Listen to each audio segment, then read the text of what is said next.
네, 오늘은 맥주 감사절입니다.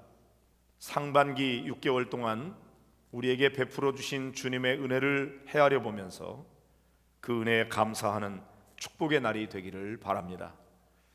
받은 은혜가 커도 그 은혜를 은혜로 깨닫지 못하면 감사할 줄 모릅니다.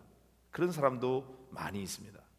그러나 반대로 남들과 비교해 보면 별로 더 받은 복도 없는 것 같고 감사할 조건도 없는 것 같은데, 그런데 그 속에서 주님의 은혜를 깨닫고 감사하는 분들도 많이 있습니다. 여러분들은 감사하는 자가 되시기를 바랍니다. 감사는 어떤 면에서는 깨달음의 문제이고 의지적인 문제입니다. 감사하기로 작정하면 감사할 일들이 많이 보여요. 그러나 감사하는 마음을 갖지 않으면 원망과 불평거리도 많이 보이게 되어 있습니다. 그런 면에서 감사하기를 선택해야 되는 거죠. 하박국서 3장 17절 18절 여러분이 아마 잘 아실 겁니다. 이 보면은 비록 무화과 나무가 무성하지 못하며 포도나무에 열매가 없으며 감람나무에 소출이 없으며 밭에 먹을 것이 없으며 우리의 양이 없으며 외양간에 소가 없을지라도 나는 여호와로 말미암아 즐거워하며 나의 구원의 하나님으로 말미암아 기뻐하리로다. 이런 하박국의 고백이 있습니다. 이 상황을 보면은 마땅히 다 있어야 될 것들인데 없어요. 가장 기본이 채워지지 않은 거예요. 무화과 나무가 무성하지 못하니 어디에 쓰겠습니까? 포도나무에 열매가 없어요. 아무런 열매가 맺히지 않았어요. 감람나무에서 소출이 나지 않습니다. 밭에는 먹을 것이 없습니다. 우리가 있기는 있는데 양이 없고 외양간이 있는데 소가 없어요. 그 뭐하러 그거 있는 겁니까? 농사도 제대로 안 됐고 너무나 가난해서 먹을 것도 없습니다. 상황이 너무나 열악하죠. 대부분 이런 경우에는 불평과 원망을 일삼기가 쉽습니다. 그러나 하박국 선지자는 나는 즐거워하고 기뻐하리로다 이렇게 결심을 선포합니다. 이유는 뭐죠? 그 이유는 상황과 조건에 있는 게 아니에요. 자기가 믿고 있는 하나님을 의지하는 마음으로 그 하나님으로 말미암아 즐거워하겠다, 나의 구원의 하나님으로 말미암아 기뻐하겠다, 이렇게 선택하는 것입니다. 즐거운 일이 있어서 즐거워하는 게 아니고 기쁜 일이 있어서 기뻐하는 게 아니에요. 자기가 믿고 있는 하나님께 대한 신뢰 때문에 그래서 즐거워하고 기뻐하리라 이렇게 결심하는 거죠. 비록 지금은 가난하고 먹을 것도 없고 당장에 별로 나아질 것 같은 희망도 보이지 않습니다. 그래도 이 모든 것을 주관하시고 통치하는 분이 하나님이라는 사실을 믿는 거예요. 그리고 그 하나님을 바라보면서 그 하나님 때문에 즐거워하고 기뻐하기로 작정하는 것입니다. 이것이 바로 믿음으로 드리는 감사인 것이죠. 시편 116편에서 시인은 스스로 질문하고 대답합니다. 한번 보실까요? 12절부터 14절까지 같이 읽어보겠습니다. 내게 주신 모든 은혜를 내가 여호와께 무엇으로 보답할까? 내가 구원의 잔을 들고 여호와의 이름을 부르며 여호와의 모든 백성 앞에서 나는 나의 서원을 여호와께 갚으리로다. 받은 은혜가 넘치는데도 불구하고 은혜를 깨닫지 못하는 사람, 감사하지 못하는데, 오늘 이 시편 116편을 쓴 이 시인은요, 내게 주신 은혜를 깨달은 거예요. 그 은혜가 얼마나 큰지, 도대체 내게 주신 이 놀라운 은혜를 내가 무엇으로 보답할까? 어떻게 보답하면 좋을까?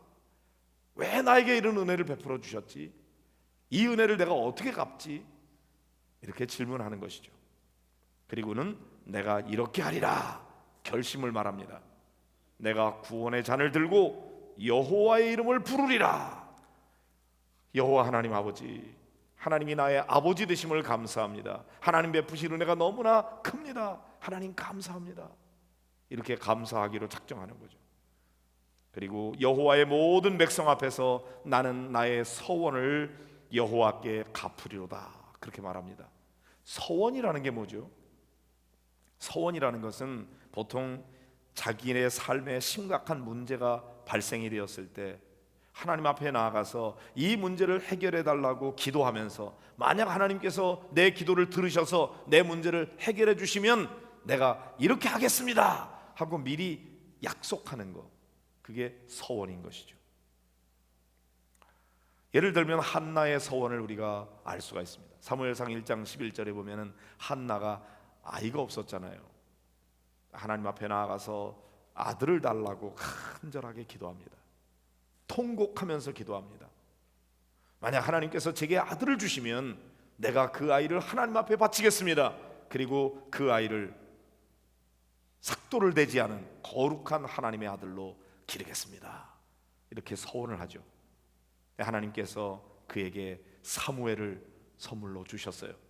그때 한나는 서원을 갚죠. 즉 사무엘을 하나님 앞에 바치는 거예요. 그게 서원을 갚는 거죠. 오늘 이 시편 116편을 쓴 시인도 여호와의 모든 백성 앞에서 나의 서원을 여호와께 갚으리로다 이렇게 말합니다. 한 번만 아니에요. 14절에 이렇게 고백한 이 시인은 17절 18절에서도 이렇게 반복합니다. 같이 보실까요? 내가 주께 감사제를 드리고 여호와의 이름을 부르리이다. 내가 여호와께 서원한 것을 그의 모든 백성이 보는 앞에서 내가 지키리로다 이렇게 결심하죠.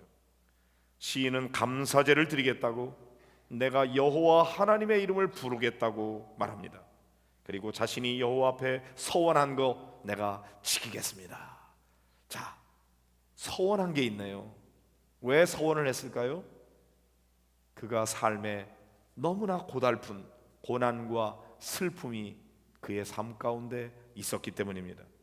말로 다 할 수 없는 고난, 그 끝을 알 수 없는 그런 고난이 계속될 때 시인은 하나님 앞에 간절한 마음으로 기도를 드립니다. 이 고난에서 나 좀 건져달라고, 나 좀 구원해달라고, 나 좀 살려달라고. 그렇게 하나님께서 내 기도를 들어주시면 내가 하나님 앞에 감사제를 드리겠습니다. 이렇게 서원을 한 것이죠. 자, 그러면 어떤 고난이 그에게 있었나요? 3절을 보실까요? 시작. 사망의 줄이 나를 두르고 스올의 고통이 내게 이름으로 내가 환난과 슬픔을 만났을 때, 이 시인은요 죽음의 공포가 자기에게 찾아왔어요.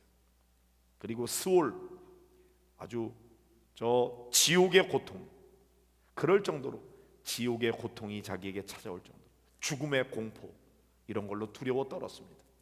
6절에 보면 내가 어려울 때 그랬고요, 8절에 보면 사망과 눈물, 넘어질 때가 있었다고 고백합니다. 10절을 보니까 크게 고통을 당하였다고 말할 때가 있었다 그럽니다. 11절에 보면 모든 사람들이 다 거짓말쟁이로, 사람들이 다 자기에게 거짓말하는 것으로 그렇게 속임을 당하고 사기를 당했어요. 15절에 보면 경건한 자들의 죽음을 경험하게 되었습니다.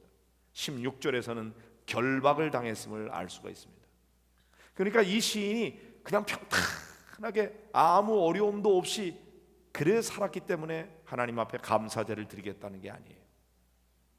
죽음의 공포, 지옥의 고통, 결박을 당하고 막 슬픔을 당하고 사람들에게 거짓말로 속임을 당하고 말로 다 할 수 없는 고통이 그의 가운데 있었을 때, 그때 이 시인은 어떻게 했습니까? 10절에 보면 내가 하나님을 믿었다고 고백합니다. 그리고 그 고통과 눈물의 현장 속에서 자신의 상황만 보고 좌절하고 절망하고 불평하고 원망한 것이 아니라 하나님을 바라보았다는 것입니다. 그리고 하나님께 어떻게 했습니까? 4절을 보실까요? 4절 시작. 내가 여호와의 이름으로 기도하기를 여호와여 주께 구하오니 내 영혼을 건지소서 하였도다. 이 시인은 자신의 신세를 한탄만 하고 있지 않았어요. 그냥 눈물과 한숨으로 시간을 낭비하지 않았어요. 오히려 하나님 앞에 기도합니다. 여호와여 내가 주께 구하오니 내 영혼을 건지소서, 나 좀 살려주소서. 그리고 하나님 앞에 기도한 거죠. 그때 하나님께서 어떻게 하셨습니까? 6절을 보실까요? 6절 시작. 여호와께서는 순진한 자를 지키시나니 내가 어려울 때에 나를 구원하셨도다. 할렐루야. 이 시인은 자신을 그 어려움에서 건져주시고 구원해 주시는 것을 경험하게 되었습니다. 이 시인은 그의 기도라고 하는 것이 혼자만의 독백이 아니고 그냥 한탄만 하는 것이 아니라 하나님과의 소통임을 체험하게 되었어요. 내가 하나님 앞에 기도하면 하나님은 그의 기도를 들으시고 귀를 기울이시고 그리고 응답해 주시는 분이라는 것을 믿고 체험하게 된 것이죠. 그러므로 시인은 이렇게 고백하면서 결심합니다. 1절 2절을 보실까요? 시작. 여호와께서 내 음성과 내 간구를 들으심으로 내가 그를 사랑하는도다. 그의 귀를 내게 기울이셨으므로 내가 평생에 기도하리로다. 이 시인은요, 하나님께서 자신의 기도를 들으셨다고, 그래서 내가 하나님을 사랑한다고 말합니다. 그리고 평생토록 하나님께 기도하는 삶을 살겠노라고 결심하는 거죠. 우리가 계속해서 기도할 수 있는, 기도하는 삶을 살 수 있는 비결이 어디 있을까요? 그것은 기도에 응답이 있기 때문인 거죠. 여러분, 하나님은 우리의 기도에 응답하시는 분이십니다. 그런데 여러분, 우리 기도의 응답이 우리 자신의 선함과 우리의 어떤 공적 때문이 아니라는 것입니다. 우리 때문에 기도 응답 받는 게 아니고 하나님의 선하심과 인자하심 때문에 기도가 응답되는 거예요. 그걸 믿어야 되는 것입니다. 사실 우리는 하나님 앞에 심히 부족한 죄인일 뿐입니다. 냄새나고 부패하고 더럽고 추악한 죄인이에요. 그래서 우리는 감히 하나님 앞에 가까이 나아가서 하나님의 이름을 부를 수 있는 자격이 없는 사람들입니다. 그런데 우리가 어떻게 기도할 수 있습니까? 예수님께서 우리의 죄를 대신 짊어지시고 십자가에 달려 우리의 죄값을 치르시고 우리를 구속해 주셨기 때문에 그 십자가의 보혈의 공로를 의지하고 우리가 감히 하나님 아버지께 나아가서 하나님 아버지, 그리고 기도할 수 있는 특권을 얻게 된 것이죠.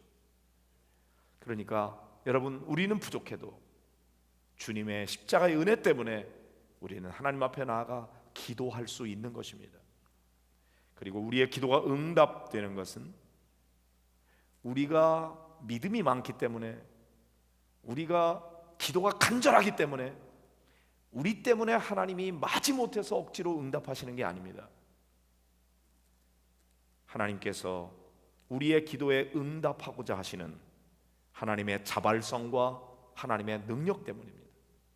우리가 사실 기도 응답받기를 원하는 것보다 하나님이 우리에게 기도에 응답하기를 더 원하신다는 거예요. 하나님은 우리의 기도에 응답하기를 원하고 계시고 응답하려고 예비하고 계시고 그런 하나님이기 때문에 우리가 기도의 응답을 받을 수 있다 이거죠. 그러니까 우리가 하나님 앞에 나아가 기도하고 응답되기까지 기다리면 하나님은 반드시 우리에게 응답하신다는 거죠. 그런데 여러분, 여기 질문이 생기지 않습니까? 아니, 하나님이 우리에게 응답하기를 원하시는데 왜 현실적으로 우리가 하나님 앞에 기도하면 기도가 차가닥차가닥 왜 응답이 안 되죠? 왜 우리들로 오래 기다리게 하시죠? 하나님이 능력이 부족해서인가요? 아니면 하나님이 우리에게 응답하기를 원하지 않기 때문인가요? 원인은 하나님께 있는 것이 아니라 우리에게 있습니다. 왜 우리로 하여금 기도하고 기다리게 하실까요? 그것은 그 기도에 응답될 만큼 우리가 준비되지 않았기 때문인 것입니다. 때로는 우리의 믿음이 부족해요. 기다리는 걸 통해서 하나님께서 우리의 믿음을 강화시켜가고 그 다음에 우리의 인격적으로 더 성숙하기를 원하셔서 하나님은 그때까지 우리를 기다리게 하시는 것입니다. 인내하고 기다리는 과정을 통해서 하나님은 우리들로 하여금 믿음을 더욱더 강화시키고 우리의 인격을 더욱더 성숙시켜가고, 그래서 하나님이 때가 되면, 우리가 준비되면 하나님은 응답을 주시는 것입니다.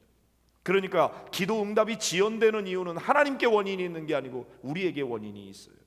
하나님의 능력이 부족하기 때문이 아니라 우리가 성숙하지 못하기 때문에 그래요. 그래서 하나님과의 교제를 통해서 하나님은 우리를 더욱더 성장하게 하시는 겁니다. 그래서 우리는 기도 응답 자체에 관심이 많지만 하나님은 우리의 성숙에 관심이 많으십니다. 우리들로 하여금 그런 과정을 통해서 더 겸손하게 하시고 우리로 하여금 더 인내하게 하시고, 어제 우리가 철로역정 영화를 같이 보았죠. 거기 영화에 보니까 우리가 빠지기 쉬운 시험들이 많이 있어요. 그 중에서 뭐가 있냐면 우리의 지나친 욕심, 욕망, 그런 것들이 우리를 망치게 만듭니다. 그 다음에 우리의 교만입니다. 우리가 교만해서 모든 게 자기 잘난 것으로 되는 줄 알면 그것이 우리를 얽어매는 그물이 되게 만드는 거죠. 그리고 때로는 우리가 너무 쉽게 절망하는 것입니다. 좌절하고 절망하니까 하나님께서 우리들에게 이런 모든 연약한 우리들로 하여금 어떻게 하십니까? 기도를 통해서 기다리게 하시고, 그러면서 우리로 하여금 더 겸손하게 하시고 인내하게 하시고, 그러면서도 소망을 갖게 하시고, 그래서 우리와 하나님과의 관계를 더 친밀하게 하면서 우리를 더 성숙하게 만들어 주시는 거죠. 그러므로 성도 여러분, 하나님께서 문제가 있어서 응답 못 하시는 게 아니고 우리에게 응답하기를 원하시는데 우리의 성숙을 기다리니 여러분 믿음 가지고 소망 가지고 기도하면서 응답되기까지 기다릴 수 있는 여러분들이 되시기를 바랍니다. 하나님은 우리가 기대하는 것보다 언제나 더 좋은 것으로 누르고 흔들어 넘치도록 풍성하게 해주시는 분이심을 믿으시기를 바랍니다. 이런 기도의 응답을 경험한 사람, 기도하지 않을 수가 없는 거죠. 이 시인은 그래서 내가 평생에 기도하리로다 그렇게 말합니다. 왜? 기도 응답을 받았거든요. 사랑하는 성도 여러분, 여러분들도 기도하는 사람이 되시기를 바랍니다. 감사하는 사람이 되시기를 바랍니다. 기도해 보세요. 그리고 응답을 받아보는 겁니다. 진짜 하나님이 살아계시고 내 기도도 응답하시는지 체험이 필요한 것이죠. 이 시인은 응답을 받고서 뭐라 그럽니까? 내가 하나님께 감사제를 드리겠다. 그리고 내가 하나님 앞에 올려드린 그 소원을 갚으리로다. 이렇게 말하는 것입니다. 자, 5절을 보겠습니다. 시인이 믿고 있는 하나님은 어떤 분이신가? 같이 보실까요? 여호와는 은혜로우시며 의로우시며 우리 하나님은 긍휼이 많으시도다. 이걸 경험한 거예요. 여러분이 믿는 하나님은 어떤 하나님인가요? 하나님은 인색한 하나님인가요? 하나님은 너무 무서운 하나님인가요? 하나님은 너무나 잔인한 하나님인가요? 하나님은 서슬이 푸른 칼을 들고 우리가 잘못하면 그때마다 매를 때리고 칼로 찔러버려 나를 가만두지 않는 그런 아주 잔인한 하나님이신가요? 하나님은 그런 하나님이 아니에요. 오늘 이 시인은 하나님을 어떻게 발견합니까? 하나님은 은혜로우신 분. 물론 하나님은 정의로운 분이십니다. 공의로운 분이십니다. 그러나 더 은혜로운 분이시고 긍휼이 더 많은 분이십니다. 은혜가 뭡니까? 은혜는 내가 그만한 사랑을 받을 만한 아무런 자격이 없는데 하나님께서 나에게 넘치는 사랑을 부어주시는 것, 그게 은혜예요. 어메이징한 거죠. 긍휼은 무엇입니까? 긍휼은 내가 잘못해서 마땅히 매를 때려야 되는데 하나님이 우리를 불쌍히 여기셔서 그 매를 거두시는 것, 그게 긍휼인 것입니다. 은혜와 긍휼은 그래서 동전의 양면 같아요. 받을 수 없는 사랑을 받는 게 은혜고 마땅히 맞아야 될 매를 맞지 않는 게 긍휼인 것입니다. 하나님은 잔인한 분이 아니고 은혜롭고 자비로우시고 긍휼이 많은 분이에요. 여러분은 하나님에 대해서 어떤 이미지를 갖고 계십니까? 하나님은 도대체 내가 애걸복걸하면서 기도해도 도대체 응답하지 않으시는 그런 아주 너무나 인색하신 하나님이십니까? 여러분이 잘한 게 많습니까? 상 받을 일 많이 했는데 하나님은 인색하셔서 상 주시지 않고, 내가 잘못한 것도 별로 없는데 너무 심하게 나에게 매를 때리시고, 그런 불공평한 하나님이십니까? 아닙니다. 하나님은 오히려 반대예요. 나는 그만한 사랑을 받을 자격도 없는데 하나님께서 나를 사랑해 주시고, 나는 매 맞을 일이 너무나 많은데 하나님께서는 기다려 주시고 매를 거두어 주시고 긍휼을 베풀어 주시는 하나님인 것이죠. 좋으신 하나님. 이렇게 좋은 하나님을 발견하게 됐으니 이 시인은 그 하나님 앞에 감사하지 않을 수가 없는 거예요. 그래서 그 하나님을 찬양하고 그 하나님께 감사하고 그 하나님께 영광을 돌리는 것이죠. 이 시인의 질문은 이것입니다. 내게 주신 모든 은혜를 내가 여호와께 무엇으로 보답할까? 도대체 나에게 왜 이런 은혜를 베풀어 주셨나? 이 은혜를 내가 어떻게 갚으면 좋겠나? 이것이 이 시인의 고백인 것이죠. 여러분도 주님의 은혜를 깨달았습니까? 여러분에게 베푸신 주님의 사랑이 무엇인지를 알게 되셨습니까? 그러면 하나님 앞에서 감사하시고 찬송하시기를 바랍니다. 하나님 앞에 마음으로 찬송하고 입술로 찬양하고 물질로 감사를 표현하면서 더 가까이 하나님 앞에 나아가 엎드려 기도하시기를 바랍니다. 하나님이 여러분 곁에 계셔서 여러분의 작은 신음소리에도 귀를 기울이시고 응답하시는 너무나 섬세하시고 너무나 사랑이 많으시고 자비로우신 긍휼의 하나님, 그 하나님을 여러분이 만나게 되시기를 바랍니다. 하나님 앞에 서원한 것이 있으면 반드시 갚으시기 바랍니다. 저는 여러분들이 이번 한 주간 하나님의 긍휼과 은혜를 더 많이 묵상하면 좋겠어요.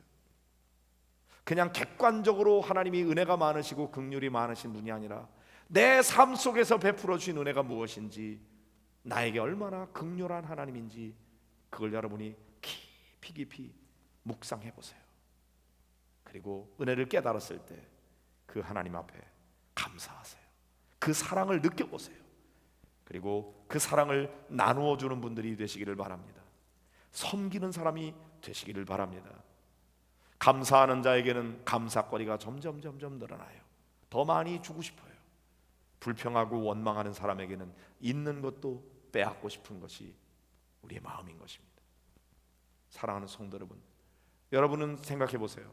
하나님이 자꾸 쏟아 부어주고 싶은 삶을 살아가고 있는지, 아니면 그렇게 많이 부어줬는데도 불구하고 감사할 줄 모르고 툭툭대면서 불평하고 원망만 하고 있지는 않은지. 상반기 6개월 동안 베풀어 주신 은혜를 헤아려 보면서 그 은혜를 깨닫고, 하나님 감사합니다, 내가 주님을 찬양하겠습니다, 나는 이제 주님 앞에 기도하는 자가 되겠습니다, 나는 감사하는 자가 되겠습니다, 이렇게 결심하는 여러분들이 되시기를 주의 이름으로 축원합니다. 여러분으로 인하여 여러분의 가정도, 여러분의 직장도, 여러분의 사업장도 더 행복해지고 은혜가 풍성한 그런 놀라운 변화가 일어나게 될 줄로 믿습니다.